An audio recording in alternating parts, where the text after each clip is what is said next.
नमस्कार, इन खबर में आपका स्वागत है। मैं विद्याशंकर तिवारी हूँ। कोरोना को लेकर के एक बड़ी खबर आ रही है और ये बड़ी खबर आपको डराने के लिए नहीं बल्कि आगाह करने के लिए बता रहे हैं। इंग्लैंड में एक इसको लेकर के रिसर्च हुआ है और वो रिसर्च किया है इंपीरियल कॉलेज लंदन प्रोफेसर नील फर्गूसन के नेतृत्व में, और इटली में जो कोरोना के आंकड़े मिले थे उसके आधार पे किया गया है। और इस शोध में कहा गया है कि अमेरिका व ब्रिटेन ने कोरोना से लड़ने के लिए वार फुटिंग पे काम नहीं किया तो अमेरिका में 22 लाख लोग मारे जा सकते हैं और ब्रिटेन में 5 लाख लोग। दोनों की आबादी में काफ़ी अंतर है। कहाँ ब्रिटेन की आबादी 6 करोड़ के आसपास है, अमेरिका की आबादी 32 करोड़ के आसपास है। उसके मद्देनज़र ये इस शोध में कहा गया है कि अमेरिका में 22 लाख लोग मारे जा सकते हैं।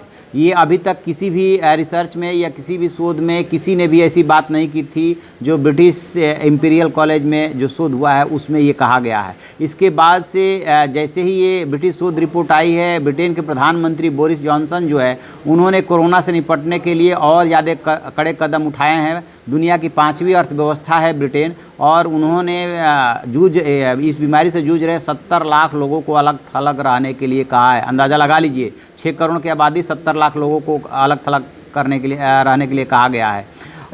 फिर वैज्ञानिकों ने कहा है कि जब तक कोरोना वायरस का प्रभाव कम नहीं हो जाता तब तक लोग पब, क्लब और थिएटर में ना जाएं। इसके अलावा सामाजिक दूरी बनाए रखें। इस शोध में शामिल प्रोफेसर अजरा घनी ने कहा है कोरोना हमारे समाज और अर्थव्यवस्था पे बहुत बड़ा प्रभाव डालने जा रहा है। और एक दूसरे सदस्य कुलबर्न ने कहा है कि आने वाला समय बहुत कठिन साबित होगा।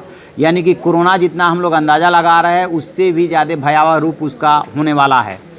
ब्रिटिश सरकार ने जो कदम उठाए हैं उसके बाद अमेरिका पे और ज़्यादा कड़े कदम उठाने के लिए दबाव बढ़ा है।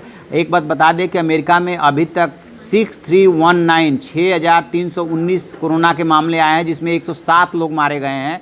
और ब्रिटेन में 1950 मामले प्रकाश में आए हैं जी, और उसमें 71 लोगों की डेथ हुई है।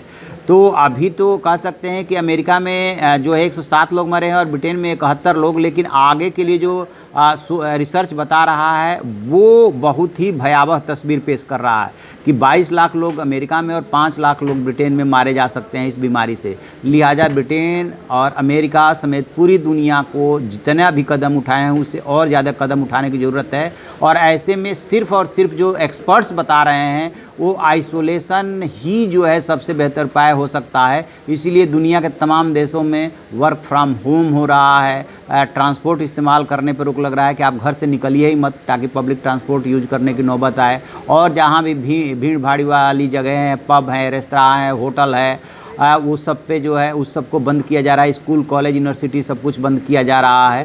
तो ये देखने वाली बात होगी कि क्या भारत में, यदि हम भारत की बात करें तो भारत में जो व्यवस्था की गई है वो व्यवस्था कारगर साबित होती है। क्योंकि अभी तक भारत इस मामले में लकी रहा है कि यहाँ पे सिर्फ 3 डेथ हुई है। 150-200 के आसपास आंकड़े हैं संक्रमित होने वालों की।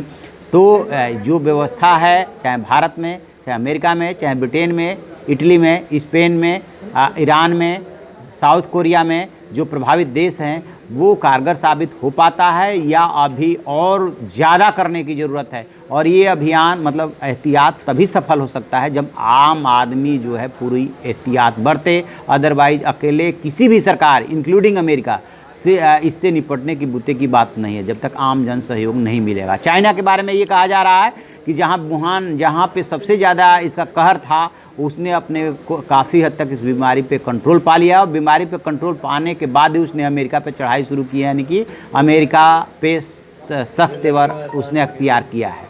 देखते हैं आगे क्या होता है। जैसे कोई अपडेट आएगा हम आपको बताएंगे। आप देखते रहिए हमारा डिजिटल चैनल इन खबर। Thank you. इन खबर चैनल को सब्सक्राइब करें और बेल आइकन दबाना ना भूलें।